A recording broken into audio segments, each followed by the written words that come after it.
We are talking about the movie Cabal, this one written and directed by Renny Perez. Now this is a sort of sequel to the movie The Dragon Unleashed. I say sort of because I'm not 100% sure if it's more or less a remake or if it is actually a sequel.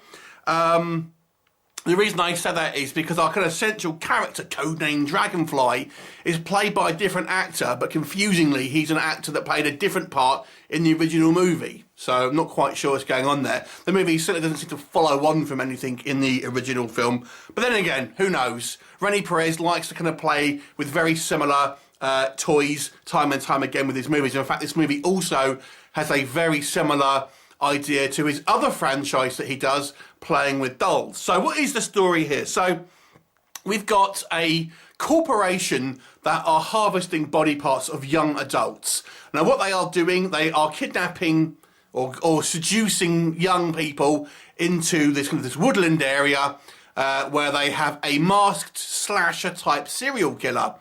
Now he kills them and then they basically harvest the body for parts. Now, the idea being that if any police come sniffing around, they simply blame the serial killer as to all the missing people.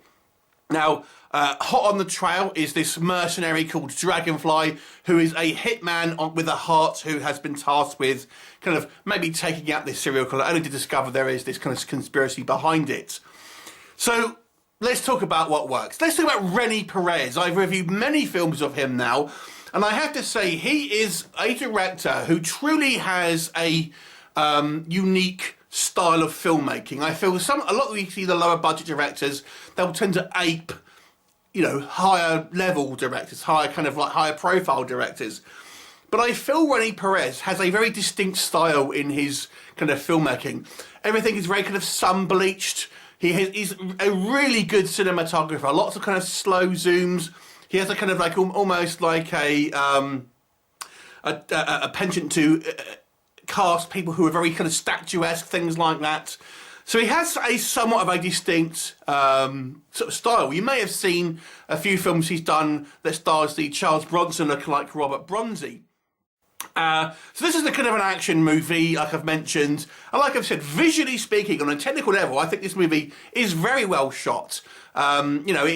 I say Renny Perez is a very, very good cinematographer, and I have said that even in movies that I have not really liked from him. I feel his visual style is very strong, and that is definitely true here.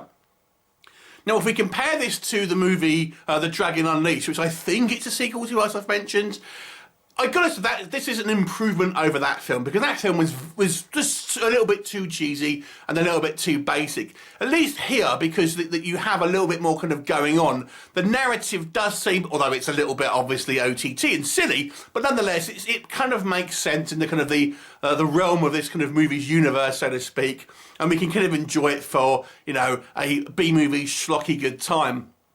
So that I think the narrative structure here is better. There's not also so much focus put on kind of romantic relationships, which I think there's a big issue with the kind of the Dragon Unleashed film.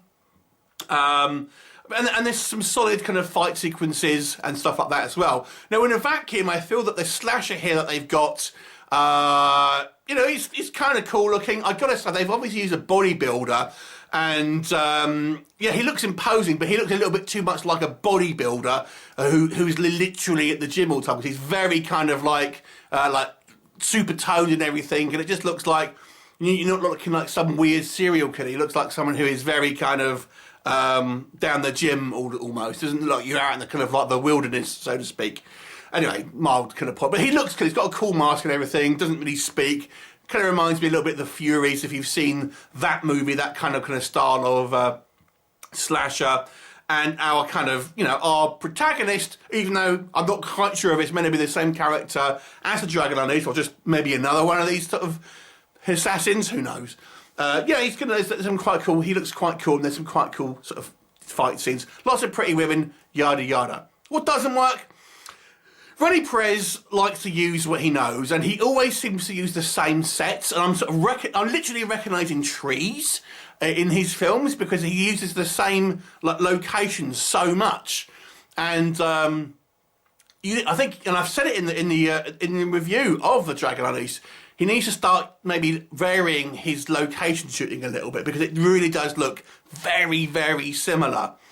And that is true of just his filmings as well. I mean, if we look again, I'll mention The Dragon Unleashed, because that was almost a shot-for-shot remake of another film he did called Punished.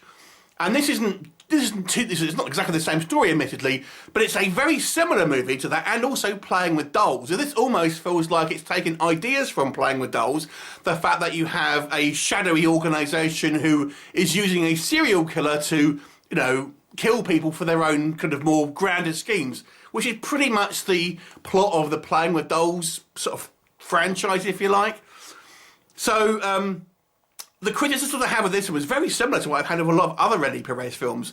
Two similar kind of locations. I feel Rene Perez's writing isn't as strong as his visual direction. And I would... This does have a co-writer with it, but... So maybe this is why the narrative is a little better than The Dragon Unleashed. But nonetheless, I feel that writing is not Rene Perez's strong suit here, and he should employ more writers, or kind of direct other people's stuff, or maybe just, you know, have an idea and let someone else kind of flesh out the script, so to speak. And yet the movie is a little kind of silly. The acting isn't brilliant, and the dialogue is eye-rollingly cringy. But like I said, it does fit into that B-movie aesthetic. So you can kind of enjoy it for a B-movie schlocky kind of action/horror movie, and kind of get over the cringy dialogue and stuff like that. I mean, he's juggling a lot of balls in regards to kind of franchises. I mean, maybe this is going to be another one, who knows. It is somewhat open-ended, and I think, you know, I know there's another Playing with Dolls film that's coming out, and, you know, it's maybe a little bit too similar to that, I will say. It's pretty, you know, I think it's worth a watch if you are familiar with Rene Perez's work. I actually quite like his kind of high caliber, high octane, adrenaline fueled kind of action fight scenes and stuff that he does. They always look visually very impressive. Admittedly, they look very similar to everything you've seen before, Brian, but nonetheless, they are still an entertaining film. If you've never seen a Rene Perez film, you can watch this one and, you know, enjoy it for that, and, you know, obviously that won't be an issue for you. Overall, it's a pretty fun throwaway B movie at the end of the day. I don't think it sort of stands out to be a particularly strong movie overall, but it's okay for a bit of a time waste. So I'm going to give this one a 5 out of 10. Have you seen it? What did you think of it? Leave me a comment, and I'll look forward to seeing you next time. Bye for now.